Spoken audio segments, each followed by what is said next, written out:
Thank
Yeah. Good morning, Grace Point.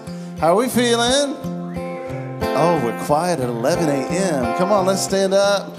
Come on in. There's plenty of chairs, plenty of love. We're glad you're with us. I see people have moved from the back to the front. Welcome to the front. We are so glad that you're with us today. We love you, and you are welcome here. You belong here. You're celebrated here. We're going to do some songs and some question and answer from Josh, so it's going to be a great day. Glad you're here.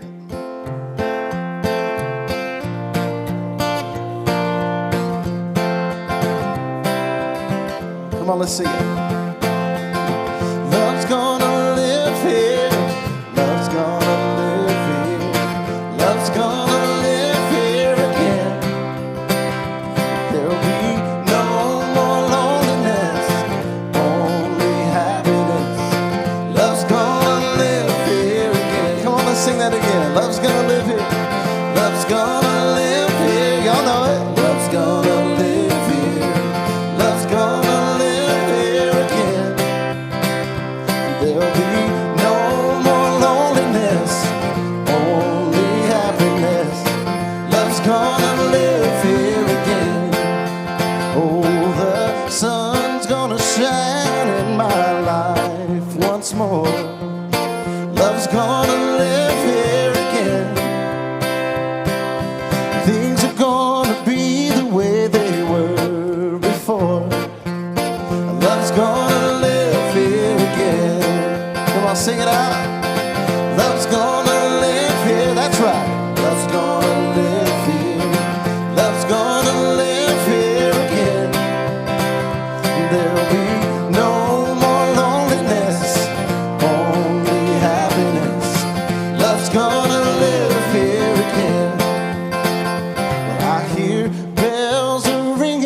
I hear birds are singing.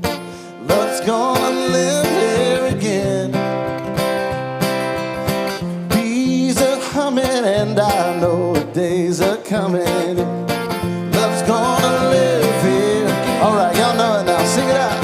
Yeah, love's gonna live here. Love's gonna live here. Love's gonna live here again. No more loneliness, only happiness. Yeah, love's gonna live here. All right, one more time. Yeah, love's gonna live. Woo-hoo. Love's gonna live here. Love's gonna live here again. Oh, there'll be no more loneliness, only happiness. Love's gonna live here again. Oh, yeah. Love's gonna live here again. One more time. Love's gonna live here again. Yeah. That's good. What about Travis right here, my main man?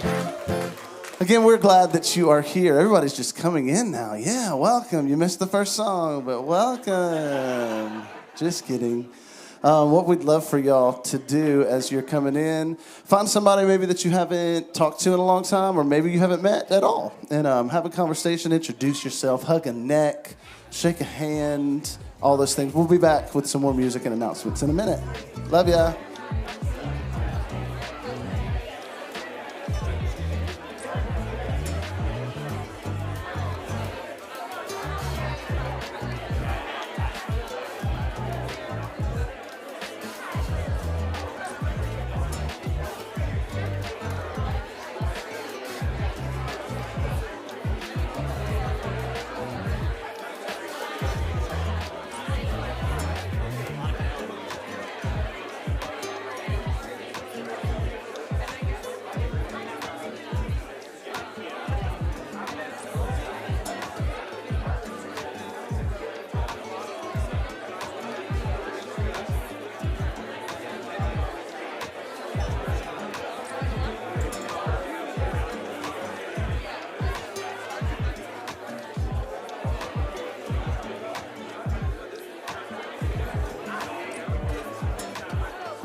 Good morning / afternoon, early afternoon. We're gonna try this again.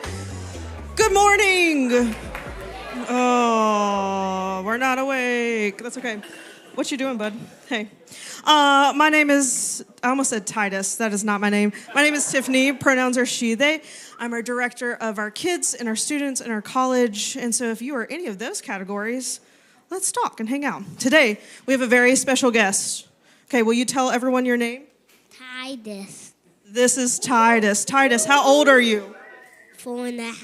4.5. So the announcement I'm going to make to you needs an expert, and that is Titus today. Okay, so you can keep spinning. I'm going to tell the adults things. So at the end of the month, we are putting together a Fall Fest / trunk or treat. So raise your hand if you know what a trunk or treat is. Oh, not as many as the first service. Trunk or treat, okay? Trunk or treat is a church's kind of safe way to do trick or treating in our community. You literally park your car, open the trunk, it's fully decorated, or if you're a minimalist, you just put a pumpkin there and that's enough. But you hand out candy to awesome kids like Titus and get to meet families and things like that. It's a really easy way to get involved with our Fall Fest. So if you're interested in that, there's a QR code you can do to sign up. There's also on the kids ministry table over there that says GP Kids. There are sign-up sheets there for trunk or treat participants, general volunteers, and also we will be having a chili cook-off. So if you are the type of, some of mouths wide open just now happened. Some of you that know how to actually cook, earlier I called it a chili bake-off. That's not me. You should participate. It's also a really easy way that if that's your skill set, you want to cook something and not talk to anyone, do that. If you're the type of person that likes to win prizes and not really have to do a whole lot for it other than match letters and numbers, we have bingo with lots of prizes too. If you like to decorate pumpkins in your whatever age you are, we'll have that. Here's the thing that's really exciting. The Fall Fest is for literally all ages, not just our 4.5-year-olds, okay? They're for all ages, and it's a community Sunday. So on that Sunday morning, if you want to come to a service like this, come to 9 a.m. You'll get to do the music, and we'll talk, and you'll get to hear a good message. And if you want to come back or just do one, it's okay. You can come to 11 o'clock and have a community. Now, here's the most important thing. If you're going to sign up for trunk or treat, we need to know what to bring. Okay, Titus, are you ready? What is your favorite candy? Ice cream. You have heard that he is expecting you to deliver ice cream from the back of your car with other candy. What's another candy you like? Oreos. Oreos. Titus, do you know what you're going to be for Halloween? Black Panther. Uh-huh. Black Panther. That makes so much more sense. Okay, are you excited for Halloween? Yes. Okay, all of these adults out here are going to be handing out candy. Okay, how much candy do you want? 100. 100? Okay, we want all of the candy. So you've heard from Titus and every other child. We would love for you to sign up for trunk or treat, come hang out, eat chili, do bingo, all of those things. And now, round of applause for Titus. Sweet. Okay. I have one more big announcement, actually 2 announcements. If you're interested in hanging out with kids or youth, we always need volunteers, and so come talk to me. It's really easy. You get to hang out with little kids like Titus and get hugs and juice boxes and goldfish and talk about Jesus in really non-toxic ways, because that's what we're trying to do. And then the second announcement is we are restarting our LGBTQ group. So if that is you and you are in Nashville, online we'll also be doing some stuff, but you're in Nashville, reach out to me, sign up through our QR code when it comes to the groups. And the disclaimer I want to give to everyone, if you are discovering who you are, trying to figure that out, and maybe not out, one, you never have to come out. But if you are kind of thinking through that and you want a safe place to do that with other people, that is also for you. So this is not a space where you have to show gayness or pride in any shape or form. That is not a thing. But it is a safe place for anyone who's in that community and identifies with any aspect of that community to engage together socially and also figure out some spirituality. And so if that's you or you know someone, reach out and let's get connected. That's all I have. That's not true. Emily's told me to do other things. If you are a kid, you can go ahead and go to the door and line up with our volunteers. That is 5th grade and under. 5th grade and under. I'm done now.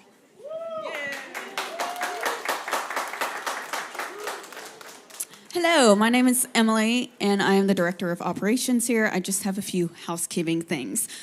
First of all, this fall festival that we're having on the 29th, along with that, we're also doing a blood drive in keeping with the ooky spooky things. So 8 a.m. to 1 p.m. on Sunday the 29th, we're also having a blood drive. They're going to set up in the parking lot somewhere. And this is the official sign up because the link is currently not working. So if you do want to sign up for the blood drive, it's 15-minute time increments. So it's, 8, 8:15, 8:30, whatever. There's 2 people per slot. So this is going to be back on that table. And I feel like I had something else. I can't remember. Anyways, Grace Point's goal is to create a safe, affirming, and transformative community. For those who already financially support us, thank you so much. You can give in 4 ways. You can text Grace Point or you can text any dollar amount to 84321. You can go to gracepoint.net/give, scan the QR code, or Venmo us at GracePointTN. Thanks. Thank you. Yes. Thank you, Emily. You want to stand with us again? Let's actually say hi to our online community. Can we do that? What's up, online? Glad you're here. I said good morning earlier, so if you're not in a morning time zone, then good afternoon, good evening, wherever you are. But we're here together. So good to be with y'all today. We've got a song. I rewrote the lyrics to an old song, an old hymn of the church a couple months ago, and I'd love it if we can sing it together. Be Thou My Vision, with a little bit more progressive, kind of where we are lyrics. So let's join and sing together.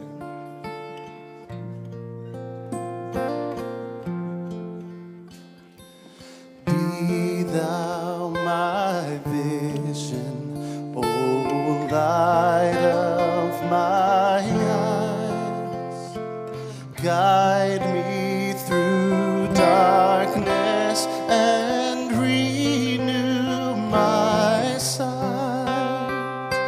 Show me the beauty in all that I see, all that's before me and all that could be.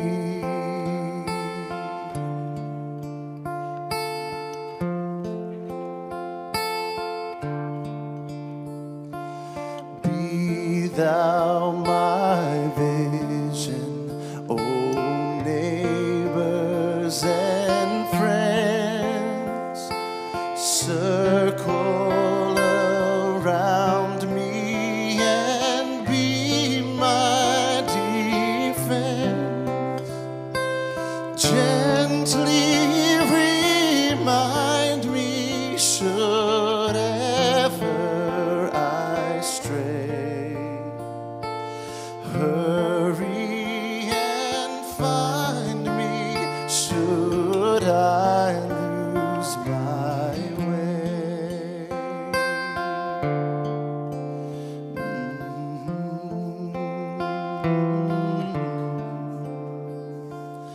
Be Thou my vision, O love in my heart. Lead me with kindness and never depart. Teach me to walk in compassion and grace. Reveal the glory of God in each face.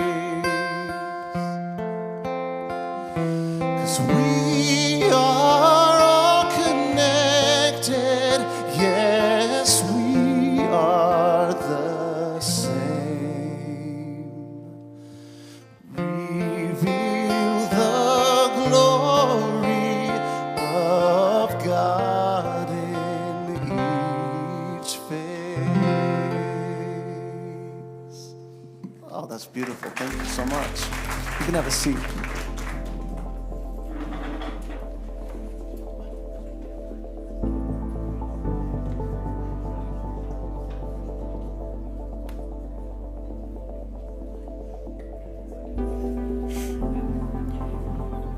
That's great. Thank you so much. Hello, Grace Point. It is so good to see y'all. I was on vacation in between Sundays this week, and we were at the beach, and it was glorious, and I came home, and my allergies are going, like, it's like payback for having a good time. So, I don't know, hope you're all doing well. I'm going to try not to sneeze and cough through this whole thing. Please forgive me if I do. Before we jump in today, one quick announcement. The governing body, essentially our governing body at Grace Point is called the Leadership Council. And every year we recommend people, the community, recommend people to serve on the Leadership Council. We usually do that at the same time as our budget process, and so toward the end of the year we do that, and then at our annual meeting, our annual business meeting, we approve the budget and the Leadership Council nominees that have emerged. And what we realized is that we have a budget, and then we put Leadership Council people in place who had no say in the budget and now are just tasked to manage it. Which is a little difficult for them. And so we decided we're going to change the process a little bit, and we're going to bring Leadership Council people on first, and then we'll do the budget process and all that. So we are in the process between now and the 22nd of this month, receiving recommendations from you, the community, for Leadership Council. We have at least four open spots, and so you know what we're talking about. Leadership Council is really, it's not just like, hey, that's a great person, they embody our values, let's put them on. We love that. But Leadership Council really are the folks who have more financial business background because their main job is managing the business aspects of our community. And so they serve 3-year terms.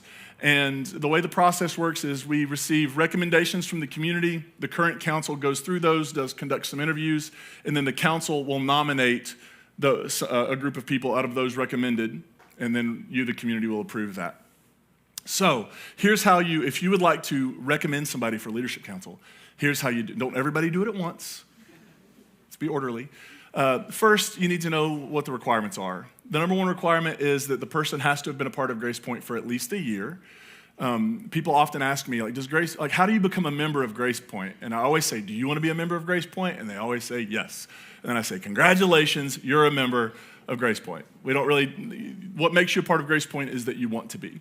And so somebody who's been a part of Grace Point for a year, and then somebody who is not related in any way to anybody who's currently on the council or who's on staff. And so those are the two main requirements. If you would like to recommend somebody, send an email to, is this correct? lc@gracepoint.net. That's how you do that. This week in the newsletter, if you're signed up for our newsletter, we're going to include a link to a video we have that explains the whole process way better than I just did, way more in depth. So be on the lookout for that. But yeah, lc@gracepoint.net. That's how you recommend somebody. Please ask them first. That just saves everybody the time of reaching out to somebody and going, oh God, no, I don't want to do that. That way they know what they're signing up for. You know that they're interested, and that's the best way to handle it. Does that make sense? Yes. So awesome. Thank you. I received that. Last week we began a series called A Crash Course on Progressive Christianity. And we began the series, and really the reason we're doing this series is because for lots of us, we know what we no longer believe. We know what we can't affirm. We know what we've left behind. But being able to begin to reimagine our faith and articulate something different can be a bit of a challenge. And so in this series, I'm just trying to articulate how I have come to understand progressive Christianity. It's how Grace Point has kind of talked about progressive Christianity for a while now. If you hear this series and you're like, I don't really agree with that, that's okay. You can still be a part of our community. This is not a litmus test series. This is just I want to give you some language if you're trying to figure out how maybe to reframe, reimagine, reclaim the Christian tradition through a progressive lens. That's what I want to offer to you. Last week, we began the series by talking about the central difference between kind of a more conservative Christianity and progressive Christianity, the way we see it. Please, every time I say progressive Christianity, will you just assume I'm saying the way I see it? Is that cool? Can we just assume that I'm not speaking for all progressive Christians everywhere? I'm just talking about how I have come to see and understand this idea.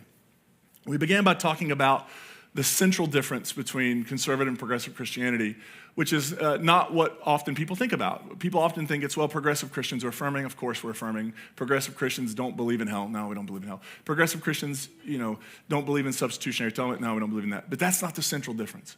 The central difference is the starting point. Conservative Christianity often begins with this: you were born separated from God. We don't begin there. We begin with this reality. Every human being was born inherently united with God. And that's a fancy way of saying every human being is born connected with God. You are not born disconnected from God. You are not born needing reconnection with God. You are born connected with God. So this week we put out a clip from that sermon on our social media. There were some people on the internet who disagreed. 1,000 or so. I mean, not many, just a few. And one of the questions, and for some people, the disagreement was nasty, of course, it's the internet. But some people seem to have genuine questions. And one of the questions, which is why I wanted to talk about Jesus this week and what it means to be Jesus-centered, because one of the central questions we got when this went out was, okay, if we are born united with God, connected with God, what's the point of Jesus? Like, why did Jesus live? Why did Jesus die? What do we need Jesus for if we were born inherently united with God? And that's what I want to talk about today. What does it mean to be Jesus-centered? Because we're progressive, but also we're Christian. Now, I understand that not everybody who's a part of Grace Point wears the label Christian, and that's okay. I'm not going to try to convert you to that label today. I'm not interested in converting anybody. Actually, it's not quite true. I'm interested in converting people who are part of a toxic Christianity to a non-toxic Christianity. I'm coming for you. But I'm not super interested in converting anybody else. That's just not what we're up to in the world. But I do want to talk about what it means for us as a community to say we're a Christian church, that Christian, that word Christ is part of that. Christ is connected to Jesus. What does it mean for us to be Jesus-centered?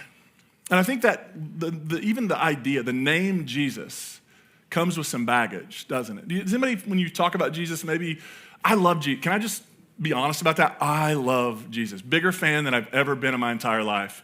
But does anybody else, if you talk about Jesus anywhere outside of this space at Grace Point, you feel the need to qualify it with all sorts of, but not this Jesus, and not this Jesus, because we've encountered some Jesuses who've behaved badly in the public square. And so what does it mean for us to say that we are Jesus-centered? I want to begin with something really important that addresses the question that got raised. For us, being Jesus-centered doesn't mean that we see Jesus as a means to an end. Much of the Christianity I was brought up in, Jesus was just that. Jesus was a mechanism through which we came into relationship with God. The whole point of Jesus wasn't the fact that he lived. It wasn't the fact that he taught. It wasn't the fact that he loved people, that he was inclusive, that he was compassionate. The most important things were that you believed some certain facts about Jesus' birth, that you believed he died because of our sin, that God needed Jesus to die to make us right with God, to somehow connect us with God, and that he rose on the third day, right? That's the most important thing. And even when you look at the ancient Christian creeds, what is left out is I think the thing that makes Jesus significant, which is the life he lived, the human life he lived. For us to be Jesus-centered doesn't mean that for us, Jesus is a means to an end or a mechanism that gets us somewhere. Jesus isn't the thing that gets us, like we don't believe in Jesus so that we can go to heaven when we die. That's not the point of the Jesus story. Dallas Willard, who's a Christian philosopher, he said Christians often tend to be vampire Christians, just keeping with the spooky season theme. He said that Christians often tend to be vampire Christians. Do you know what he meant by that? One thing is that they glisten in the sunlight like diamonds. Any Twilight fans in the room? You don't want to admit that publicly. Oh, somebody does want to admit that publicly. Yes. He didn't mean that. What he meant by vampire Christians is that there's this whole, maybe billions of Christians who are sort of like this. We want Jesus for his blood. Speaking of the blood, you should do the blood drive. I'm going to do it. That's going to be great. But we want Jesus for his blood. We need a bloody Jesus because we need to be covered in the blood of Jesus because nothing but the blood will do, right?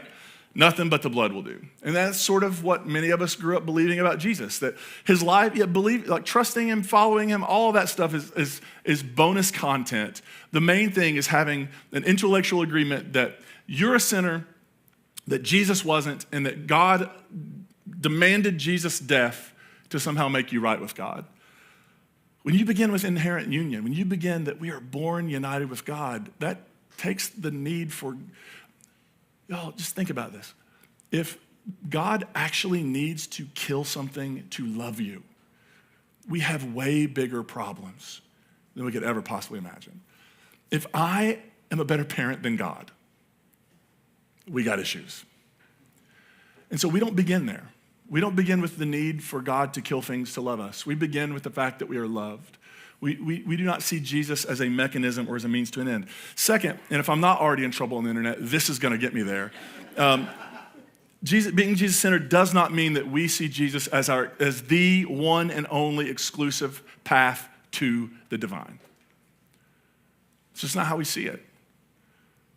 To put it really clean, I do not believe that Jesus is the one and only way that human beings interact with the divine. Why? Because I've known human beings who are not Christian, who are really wonderful human beings who have a deep, abiding relationship with their understanding of God. It's making their life better. It's helping them flourish. It's helping them be good humans in the world. I do not think I need to convert them to my religion for that to be true. I do not think Jesus is the exclusive way to God. Now, I know what somebody's going to say. I can already, like, if it's Wednesday right now and somebody's listening to this and they're in the chat, like, John 14:6. I am the way, the truth, and the life. No one comes to the Father except through me. Yes, I'm aware of that Bible verse. I promise I've read it. Here's the thing. In the 9 a.m. service, the Gospel of John came up a lot in the conversation at the end. And what we have to understand about John is written in the language of devotion. What I mean is, how many of you have read the Gospel of John? You ever notice how everything Jesus says in John basically isn't in any of the other Gospels? You ever wondered about that? Like in Mark, you have Jesus going, don't tell anyone about me, which is kind of the opposite. And in John, he's going, I'm God. Why? Well, John was written much later, and John is essentially writing for his community, and John is taking the language of the community and putting it on the lips of Jesus. And so when Jesus says, I'm the way, the truth, and the life, that is not the historical Jesus speaking, that is John speaking. That is John saying, for us as a community, Jesus is the way we contact the divine. Amen, me too. What that doesn't mean is that for everybody everywhere, Jesus is the only way they can contact the divine.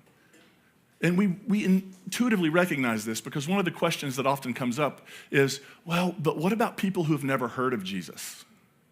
It's sort of like the age of accountability conversation last week. We've painted ourselves into a corner.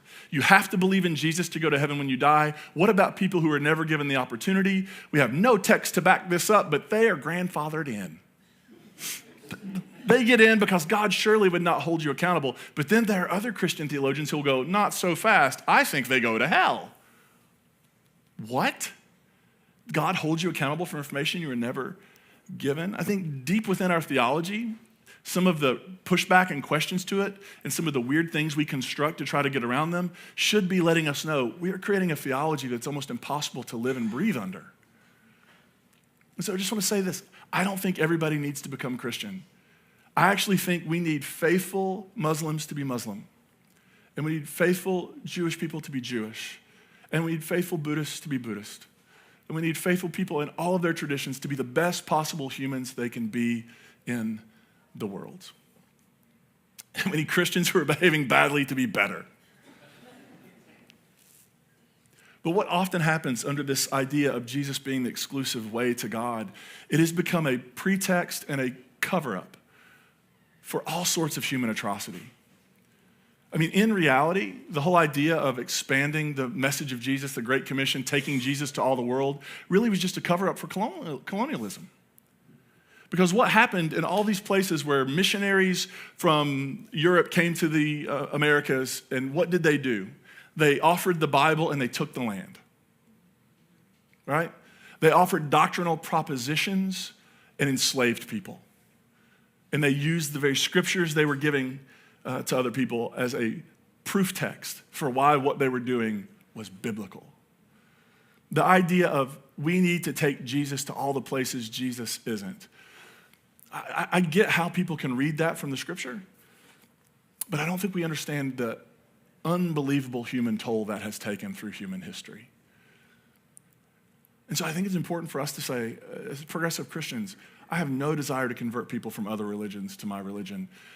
And actually, when I'm around people and engage with people in other religions, it actually enriches my experience of my own.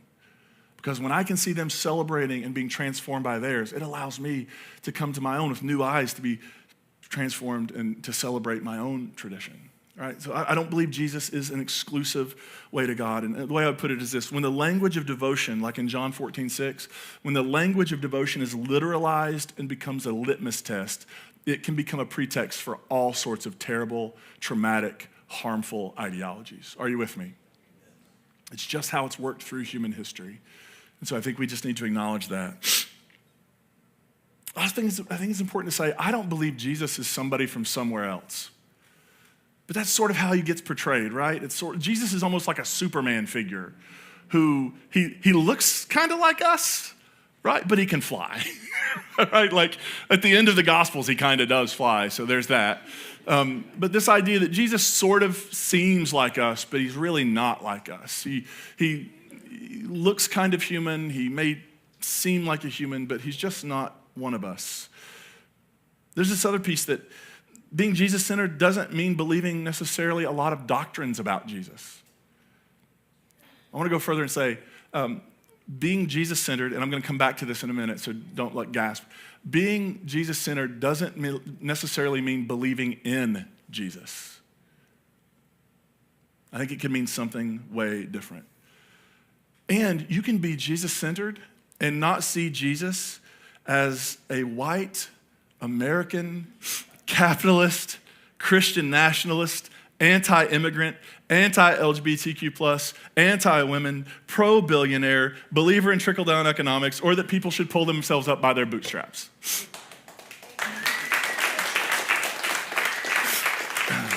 I would actually argue that Jesus is one we definitely made up and one we should definitely deconstruct. What does it mean to be Jesus-centered then? For me, it begins with this. I believe Jesus is one of us. I believe Jesus is one of us. I believe Jesus was a human being. I believe that other human beings sense the divine in him. Absolutely. I believe other human beings believed that by being close to him, they in some way came closer to what the word God means. Absolutely believe that's true. I think Jesus was a prophet who preached a vision of God that centered the marginalized and challenged the way the Roman Empire and all empires before and since and ever will be, challenged the way they've carved up the world. I don't believe being Jesus-centered means we believe in Jesus. I think being Jesus-centered means we believe Jesus, and there is a difference. For example, I believe in the idea that eating fried foods is bad for you. Who else believes in that idea? I'm not talking about what your practice is. I'm saying, objectively, eating less things dredged in flour would be better for your health. Let's see. All right, we got some conspiracy theorists in the room, like, I'll believe it when I see the data. It's bad for you, right? I believe in that idea. But if you look at the way I live my life, I don't believe it. Because I love a good chicken tender. Amen? Amen? We just became Pentecostal over chicken tenders. Was it Jesus? No, it was deep fried chicken that got us there. You see, there's a difference in believing in something as an idea, as a doctrine, I believe in all these things. There are Christians all over the world this morning gathering in church, assenting to things that they actually probably don't believe. But their belonging is so tied to it that we believe in it. And here's the difference. Believing Jesus means taking Jesus so seriously that we wrestle with what he taught and how he lived, and we seek to embody it. Believing Jesus means that we work on loving our neighbor as ourselves, an idea that has been largely lost in Christianity in the modern world. It means we work on loving our enemies, an idea which has largely been lost in Christianity in the modern world. It means that we care about those who are marginalized, those who have been oppressed and pushed out, that we work and we use our energy and our resources and our creativity to figure out ways to bring people in, not push people out. Believing Jesus means that we take seriously his call to care for the least. It means that we think about how we use our resources, how we use our energy and creativity. It means that we don't respond to people the way maybe, anybody else have this trouble, like you have the most creative, awful things to say back to people on the internet and you just, like, you don't do it, but you really want to. Anybody else just have that kind of, thank you, a couple people, yeah. It means we take it so seriously that, no, I actually don't want to treat people that way. Believing Jesus is way different. When you are Jesus-centered, you actually believe him. You actually take seriously his teaching. And I think that being Jesus-centered means that we share his vision.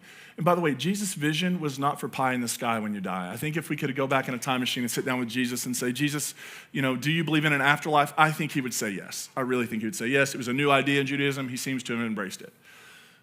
Is that what Jesus' mission and message was about? I don't think so at all. And if we put it in, I'm going to put it in my words, but I think if I distill down what Jesus was up to and what he was doing, his vision was to work for a world in which humans flourished. Everybody flourished. I think that's what Jesus was up to in the world, trying to create a movement that allowed everybody, even the most marginal and forgotten person, to be brought in so that they could thrive and flourish as God's beloved children. I think that's what Jesus was doing in the world. I think Jesus ends up being executed for his message and his mission, not because God's wrath needed to be satiated. I think Jesus died not because of divine wrath, but because of human wrath. Because from the beginning of time, we humans have been reaching out for the tree of the knowledge of good and evil, deciding who lives and who dies, because Jesus ended up on the wrong end of an empire, just like people who have been inspired by his teaching have ever since his life. Right? People like Paul, wrong side of the empire because they were inspired by Jesus' teaching. People like Dr. King on the wrong side of the empire because they were inspired by the teaching of Jesus. People working for justice today on the wrong side of society and the empire because they are advocating for human flourishing and for justice for all of God's children. I do not think Jesus primarily exists as a means to an end for us. If there is any way, it's not to an afterlife, it's not to connection with God, it's to human flourishing. And so when I say we're Jesus-centered, this is what I'm talking about. That for me, I'm going to speak for anybody else, but for me, I've tried to break up with Jesus for 20 years. Anybody else tried to break up with Jesus? He just keeps leaving his toothbrush at your house.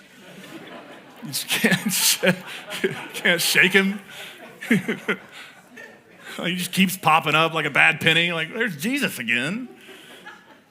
And here's what it was for me, is I realized my deconstruction process, I was deconstructing all of the theology around Jesus, but what began to emerge as I sort of moved away generations and millennia of doctrine and dogma was this human life that was so powerful and so transformative, that was such a healing presence and even a divine presence, not because he's from somewhere else, but because he had opened himself up to reality in profound ways, and he sought to live from a place of honesty and genuineness and compassion that this life I did not want to move away from.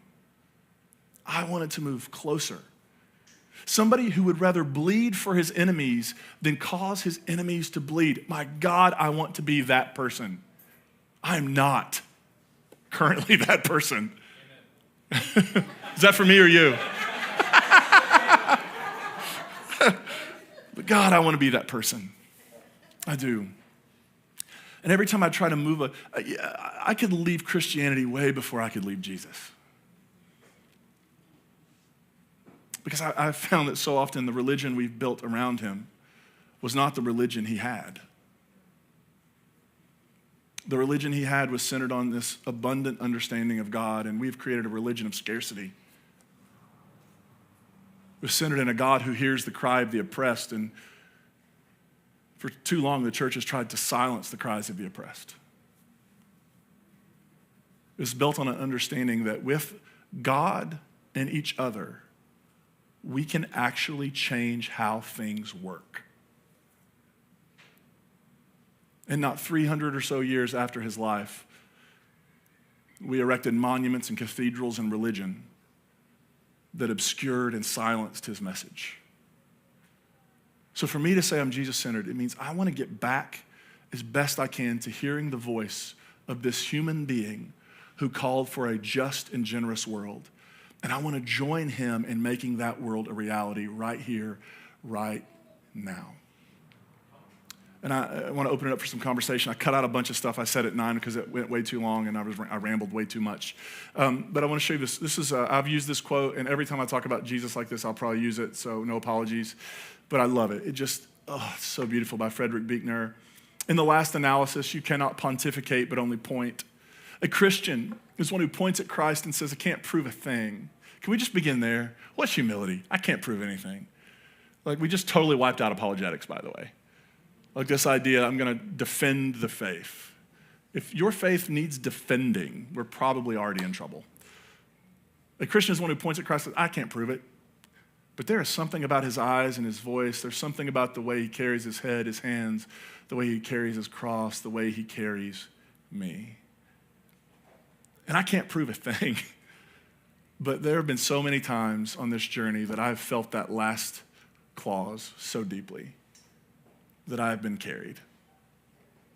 And whether that was being carried by a community of people who have been the hands and feet of Jesus in my life, whether that was being carried by the sense that when the work is hard and difficult and challenging, and that you have this sense that you're not alone, and that the weight of whatever cross it is you're trying to bear, you're not carrying it alone. But that has been my experience. And that is why time and time again, I may jettison most theological doctrines and categories in Christianity, but the one that I cannot let go of, or maybe the one that will not let go of me, is that this human life of Jesus is the way in which I find the divine. It's not the way everybody does, and that's okay. It's the way I do. Can you imagine? I tell my kids pretty much every day that they're the best kids in the world. All the time. And I sometimes tell them individually that. I hope they never talk to each other about it. That could lead to some awkward conversations at home. Dad said I was the best. No, Dad said I was the best. Can you imagine if I started writing about it, putting decals on my car about it, going places where people are just trying to have a good time with signs about it? Like going to all the playgrounds where people are hanging out with their kids and going, your kids are not as good as my kids. Objectively, here's why. My kids are cuter. I don't care what you say. They are. They're funnier. They're the next Einstein. You know what I'm saying? Like, can you imagine if I literalized that to the point that I was going around and trying to shove the greatness of my children down other people's throats? But that's not what I mean when I say that. It's not a competition. When I tell my kids they're the best, what I mean is, in the language of devotion, I am unbelievably grateful that in this blip of time I get, that our timelines coincided and I get to be your dad. Best gig ever. But when you literalize the language of devotion, it becomes absurd. How many of you in the room are parents? How many of you think your kids are better than my kids? How dare you? I thought we were on the same page. No, of course you do. God bless you for it. If you didn't, I would be worried. I think Jesus is the best, but it's not a competition.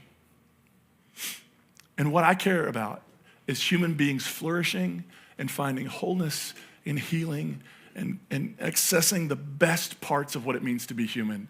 And however they're doing that, I celebrate them. This is not a competition. But my God, I feel carried sometimes.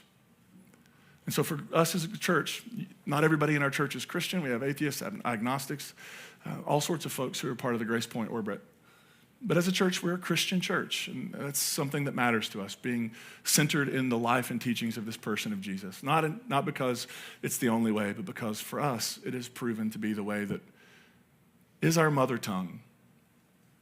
How many of you speak more than one language? I'm so impressed. I wish I did. I know I had, I took 4 semesters of German. Why? That's a great question. Nobody came to me in high school and was like, you will not use this. All I remember are the curse words. But I bet you have, if you're multilingual, there's a language you default to when you stub your toe. Right? There's a language you default to when you pray. French. Yeah, why? Because we have mother tongues. We have the languages we think in, we dream in, we pray in. That's what Christianity is for me. I love learning bits and pieces of other languages. It's beautiful. I can converse with my Buddhist friends and see the beauty in their tradition and what it teaches. It's not my tradition. Christianity is my tradition. Because I keep coming back to this Jesus. Does that make sense? There will be folks who say, well, that's just a weak kind of Christianity. That's okay. I follow a weak Savior. He got crucified and he turned out okay.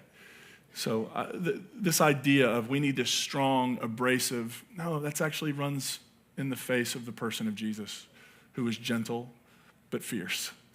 And I want my faith to be gentle, but I also want it to have a fierceness toward injustice. So with that, I just want to open it up. We did this last week. Here's what happens every time. There's a lull of silence and awkwardness. Can we just pretend we already did that? Is that cool with everybody? We're just going to pretend the awkwardness is over. So if you have a question, you have something you want to add, something you want to say, we're paying attention to online as well. If you're online and you have something you'd like to add or ask or something. Does this mean it's on? I think it means it's on. Let's find out together. Yeah.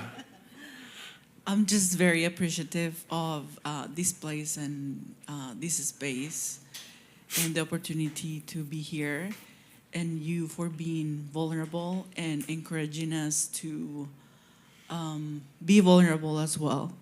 And just because we're all in this process together. Mm-hmm. And just knowing that it's okay to question things and we don't have to feel guilty anymore or ashamed. And that's just beautiful. And I'm just grateful. Oh, thank you. You know, I think good religion, good faith, whatever, is where shame goes to die. And so that's what we're trying to do here. Don't cry. Okay, I'm going to cry. It's okay. You can cry. As a missionary kid,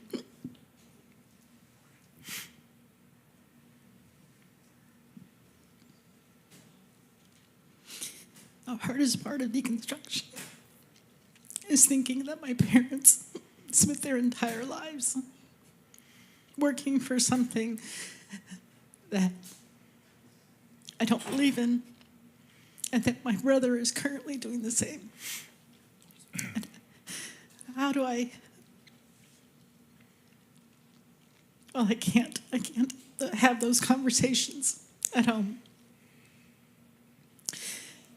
And one of the things that I'm so grateful for in the service that I did overseas was that converting people was not the end goal, even though I had to say that sometimes in certain circles, because I had to define missionary as something that I was doing. Mm-hmm. And what I was really doing was cross-cultural ministry to help people flourish in water and food and agriculture. And sometimes I was questioned on, well, when do you tell them about Jesus? I said, I don't. I live it. And that's not always understood in the tradition I grew up in. Yeah. And it's my deconstruction point of tension. So can I just make 2 comments? One, because there have been generations of people I love dearly who have, I think, said things about God and Jesus that made the world worse ultimately and brought shame and harm to people. I also realized they were doing the best they could with the information they'd been given, right? Like, You know, if my pop, who's been gone 30 years, were to hear this sermon, we would have a conversation after. He would not have said amen at any point. But he was doing the best he could. He was being genuine. He was being, and he, you know, surely the work of missionary work was party to colonialism, but I don't think every single missionary understood they were doing that. I think a lot of them thought they were being very genuine and trying to share the message of Jesus. Number two, the work you did, not of converting people, because you know what often happened in this situation of colonialism is you know, an empire would go into a place where they were self-sustaining, would essentially say to them, hey, you just grow sugarcane and we'll supply you with your food. And then when it's all said and done, they no longer are self-sustaining and they're dependent on the empire to supply them with their food. Being able to go in and say, like, actually, that's terrible. We should go back and like get out of your way and let you do what you know how to do, which sounds like the work you were doing. It's kind of an untelling of what came before you. And I think one of the most loving things we can do is not to just prop up what our ancestors did when it was bad, but it's to try to do something different. And it's not only loving to the people around us, it's loving to them in their memory. Because our family tree brought this into the world.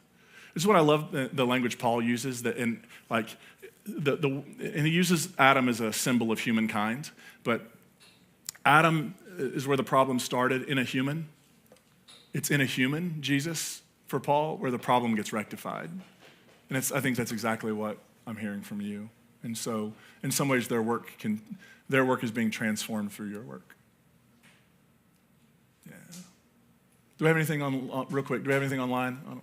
Nothing yet? Okay, go for it. Hey, my name is Stephen, and I have a question about Jesus' divinity. Yeah. To kind of qualify the question. So as an academic Christian, you know, going through ministry school and things, we learn a lot of theologies, and coming out of that, deconstructing them, and you've talked about some of those today. But one, I just have a question: what do you do with Jesus' divinity, in the sense of, is that a non-essential doctrine? Is that a doctrine that you can say, I don't have to believe he was the magical unicorn son of God? Or, like, when I think of the Nicene Creed, and, you know, that's like 325 AD, and that whole thing was about saying, if I'm not mistaken, correct me if I'm wrong, that Jesus was co-equal with God. That was the big thing that they were wrestling with in this premillennialism, and so they had their own theological squabbles in the day. And people were arguing who they believed Jesus was then. Sure. And so I feel like as time goes on, we're always reflecting and reevaluating and looking. Yeah. So the question is, can I live a Jesus-centered life and I don't have to believe I no longer believe in magic points removal on the cross. I can set that down. But do I have to believe in 3 days rise again, Jesus? Can I just look at the teachings and be Jesus-centered in a community, but not have to hold to the magic Son of God? Is that an essential doctrine I can deconstruct? How do you tenderly evaluate that in a progressive lens that's healthy? Yeah, so I would say, first of all, I think we should, and y'all got like an hour and a half. We have to detach the language of Son of God from being about Jesus' biology, because Son of God in the Greco-Roman world and Jewish world meant two things. One, in the Jewish world, it meant that you were the rightful Jewish king. So it's a claim of kingship. It's not a claim of biology. There were all sorts of sons of God. Read the Psalms. The coronation Psalms call the king the Son of God. In the Roman world, Caesar was the Son of God. So these are political titles. These are not biological titles. Second of all, you can believe whatever you want, right? Like that's the beauty. That's sort of the beauty of being able to say, I'm drawn and attracted to Jesus. Do I have to believe X, Y, and Z? Of course not. What I think about the claims of divinity is, do I think Jesus was divine? Yeah, but so are you. And if anything, what makes Jesus remarkable is his ordinariness. It's that he's one of us. He's one of us who is aware of God and aware of his relationship with God in ways that led him to dramatic commitments that led up to him giving his life and for what he believed would be true. But I don't know. I don't think, I'll just be honest with you. I am not really like compelled by the Christ of faith. Like this whole idea that there's this Christ of faith we have to have all these doctrinal beliefs about just doesn't, I don't get out of bed for that. I'm compelled by the Jesus of history. And I get why his disciples would say, after his life was over, that there was this Easter experience for them where they realized that the meaning of that Jesus had been raised up and the meaning of Jesus had been brought into the meaning of God because they encountered God through Jesus. So have I, right? But I don't think that's true for everyone. I don't think you have to believe a certain thing about Jesus to be Jesus-centered. I think that being compelled by the teachings of Jesus, being compelled, I mean, we have folks at Grace Point who would say, I'm atheist, I'm agnostic. I love the way we talk about the teaching of Jesus here, and I want to be that kind of person. Absolutely. Good for you. There are probably people in this room who are like, no, I really believe that there's some sort of difference in him and he had some sort of divinity that I don't. Okay, great. That's okay too. I think that ultimately ends up being a personal commitment or revelation or whatever. The reality is, speaking historically, historians don't make claims on that, right? They just talk about the historical Jesus and here's what happened after. So no, I don't think there's a specific thing you have to believe. The thing that makes somebody a Christian, and I'll just keep saying it, the thing that makes someone a Christian is not that they believe or adhere to any specific set of doctrines. The thing that makes somebody a Christian is that they say they're Christian. They want to be Christian. They choose to be Christian. Nobody else gets to tell you how you identify, which is why every time somebody tells me, you're not a real Christian church, I was like, but it's in the name. A progressive Christian church. Like, we're there. We're Christian. So Christianity is not a thing. It's. I said last week, there's no such thing as Christianity. There are Christianities. And so I think that's true. Adam, you got anything? Well, the online community is completely satiated. They just don't need... Hi, my name's Mary. Hi. It always reminds me of A. I got to stop. Can you hold on just 1 second? I'm having a little... Can you give me a little bit in the monitor here so I can hear? There you go. Sorry. Okay. So my thing is, and I actually was just telling somebody this last week when they were saying, how do you not throw all of it away? And I went up to them afterwards and I said, my thing was, years later, I realized that, my problem was never really with God.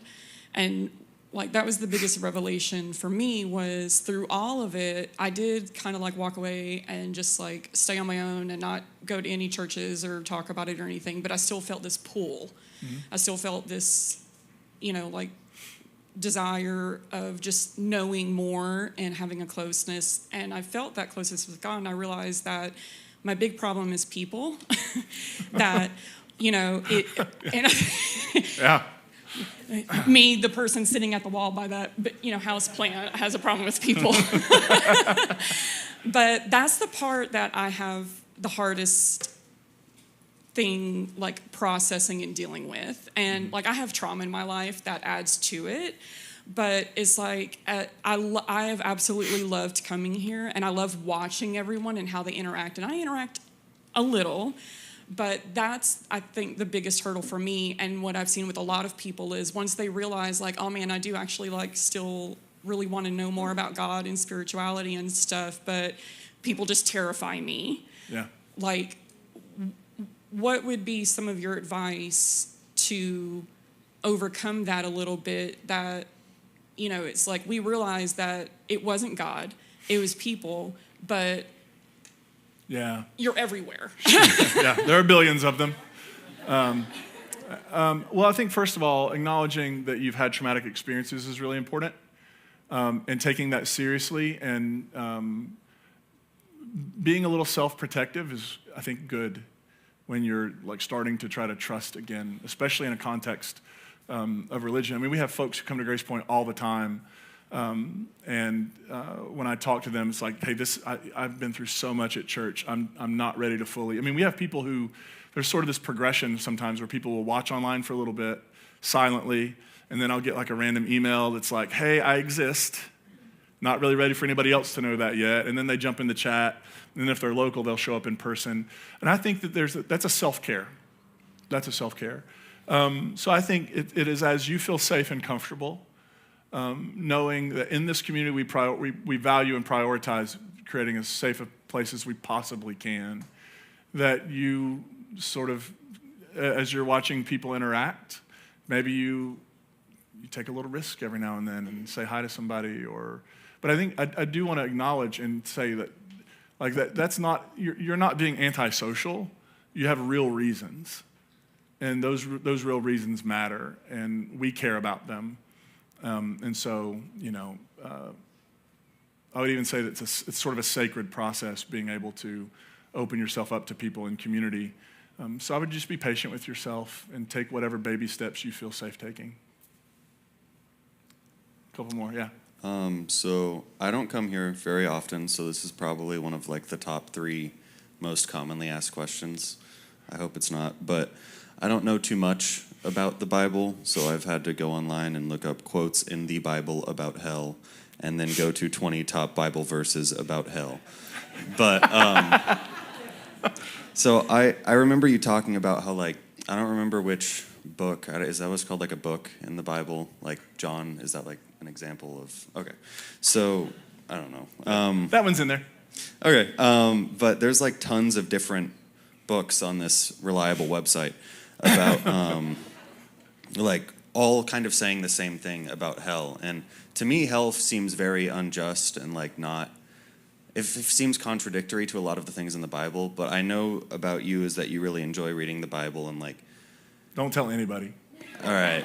Just between us. But like, it seems like people will, like the more progressive Christians will take things from the Bible, but I question like how you look at that and then also this and then like, yeah. I don't believe that you're like picking and choosing, but for sure we are.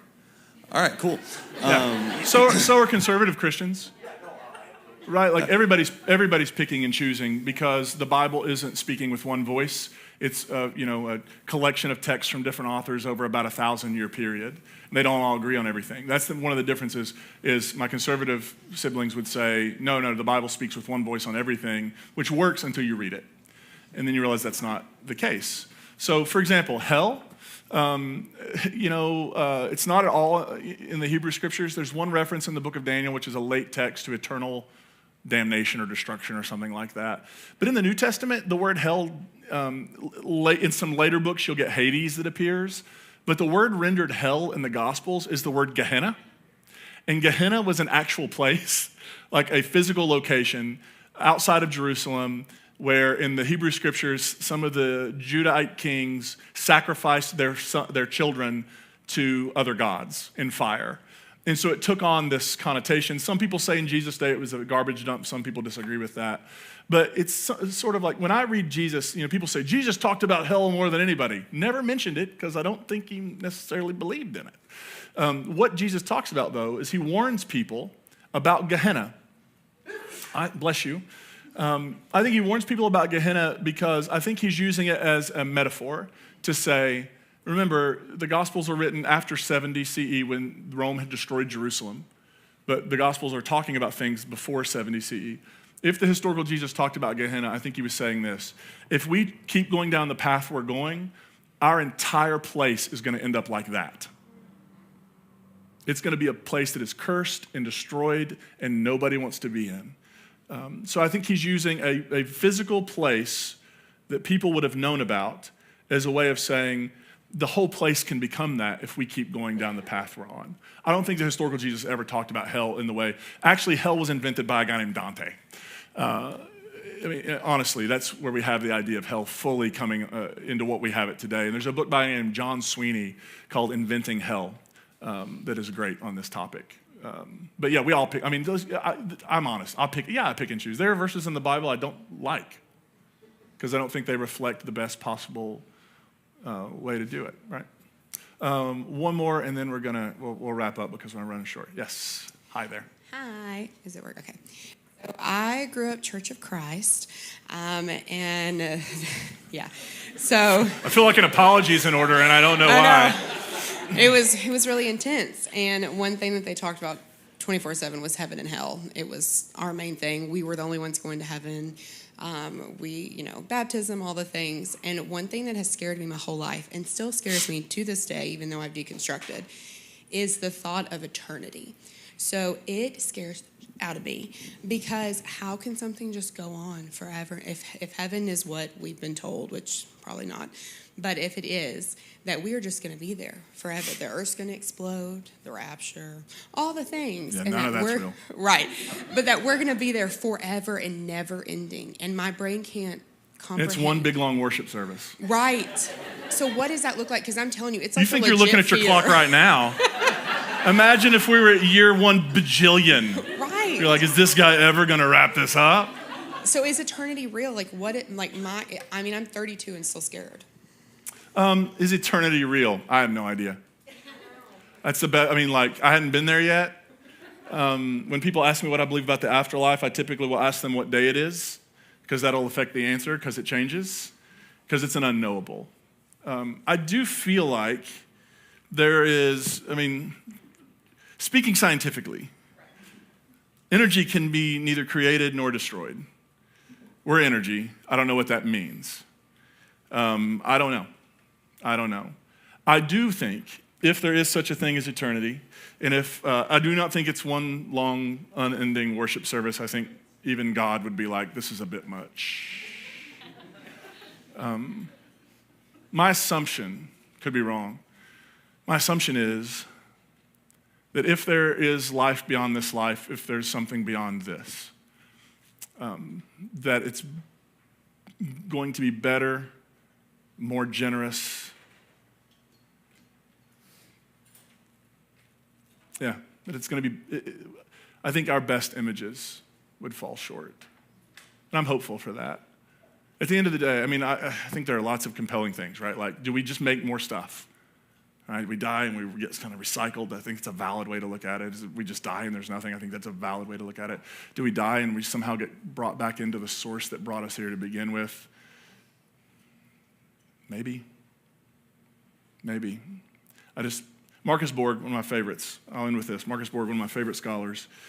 He passed in 2015. But he had this quote. I'm going to paraphrase it and butcher it. But he said, "Is there an afterlife and what will it be like? I haven't a clue. But what I do believe is that the same God that has held us up," he uses the word buoyed, like a buoy in the water, it's being held up. The same God who held us up in this life is the same God who will hold us up through this life and to the other side of this life. And he said, I believe that very deeply. I don't know what it means. And that's kind of where I'm at. It's an unknowable category.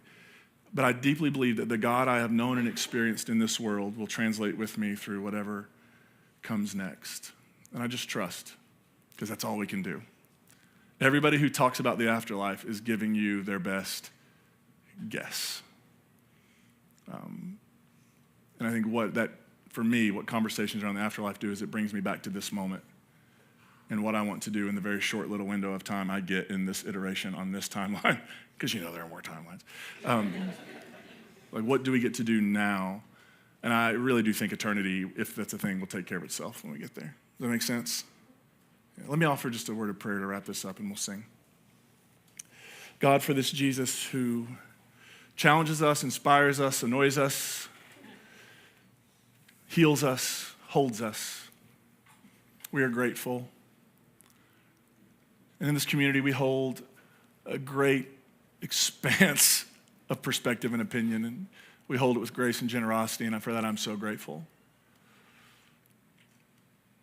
And wherever we are on the spectrum of Jesus' divinity and all the questions, may it be our commitment to live more like him, to embody his way in our own context and our own time and place, to share his love and generosity and compassion with every human that we come across, including ourselves.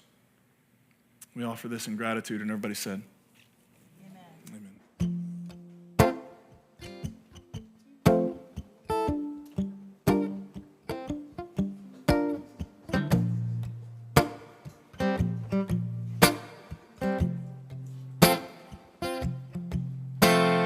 Jesus, when you're gonna wake up, when you're gonna wake up and calm this raging sea. Jesus, when you're gonna wake up, oh, when you're gonna wake up, how can you sleep when we're in need? Just one word from the Maker, and all the ways be still. Just one touch from the Healer, and all will be made well. No, Jesus, when you're gonna wake up, oh, when you're gonna wake up and calm this raging sea. Jesus, when you're gonna wake up, when you're gonna wake up, how can you sleep when we're in need? Just one word from the Maker, always be still. Just one touch from the Healer, and all will be made well. We could wait for you and hope that you'll come help, or we could get up and move, do some work ourselves. No, Jesus, when you're gonna wake up, when you're gonna wake up and calm this raging sea. Jesus, when you're gonna wake up, when you're gonna wake up, how can you sleep when we're in need? So won't you rise up? Won't you rise up? Won't you rise up? Won't you rise up? Won't you rise up?